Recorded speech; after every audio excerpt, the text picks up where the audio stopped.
Young's modulus of steel is 19 into 10 power 10 Newton by meter square. இது எதில் கேட்குறாங்க? Time by centimetre ஸ்கொயராக கேட்டிருக்காங்க. ஃபஸ்ட்டு ஒரு நியூட்டன்கிறது எவ்வளோ டைன்? 10 power 5 time. ஓகே. ஒரு மீட்டருங்கிறது எவ்வளோ சென்டிமீட்டர்? 100 சென்டிமீட்டர். 100 10 பவர் 2ன்னு எழுதலாம்.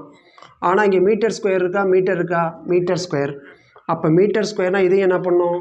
Whole square. அப்போ ஒரு மீட்டர் ஸ்கொயருங்கிறது 10 பவர் 4 சென்டிமீட்டர் ஸ்கொயர். அவ்வளோதான். அப்படியே ஃபிட் பண்ண வேண்டியதான். வேல்யூ எவ்வளவு? 19 இன்ட்டு 10 பவர் 10.